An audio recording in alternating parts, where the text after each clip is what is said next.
अस्सलाम वालेकुम नाज़रीन, मैं हूँ इकराम। 7 एज न्यूज़ में आपका खैर मकदम है। बढ़ती महंगाई और बढ़ते किरायों की वजह से लोग रहन के घरों में रहने को तरजीह दे रहे हैं। ख़दीम शहर के इलाके डबीरपुरे की एक खातून ने शिकायत की है कि उनका घर खाली करवाने के लिए उन्हें हरासा किया जा रहा है।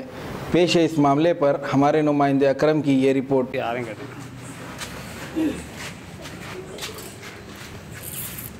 चलो अंदर चले।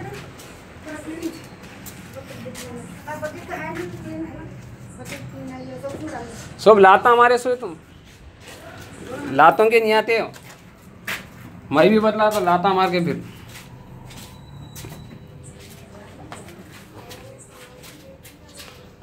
घर रहने को लिए ही घर रहने को लिए तो उन्होंने जैसा माँ पैसे नहीं दे रहे चले आओ रहे हम लोगों को। और बात करें कि असद की साली हो, असद की बहन हो, ये ढाकादार रहे हम लोग। कल हम लोग जरा हॉस्पिटल के जाएगा तो पूरे बच्चों को मारे करे, बर्तना फेंके, सोफ करे, जाके फिर गड़बड़ चालू करके बाहर ठहर गए।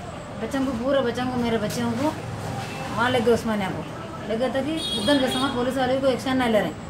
हम ना जाके बोले तो ये घर रहने को लिए थे हम लोग, पैसे नहीं दे रहे, सामान निकाल के पूरा बाहर फेंक दिए और दरवाज़ा तोड़ डाले बगैर दरवाजे के है हम लोग पर्दे बन लेके।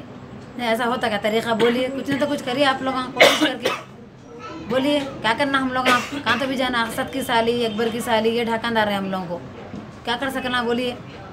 पुलिस वाले भी बोले तो कुछ वो नहीं ले रहे हम लोगों को। घर में कोई मर्दाना नहीं है, बच्चे बच्चे थे, पूरे बच्चों को मार के डाल दिए, सामान फेंक दिए पूरा। देखो अब क्या करना करिए, पूरा पेपरों का सो वो कर ले रहे हैं। मगर क्या बोले तो मैं पैसे नहीं देती, तुम ना खाली कर दो बोल के बच्चों को पूरा सामान फेंक के बाहर कर दिए।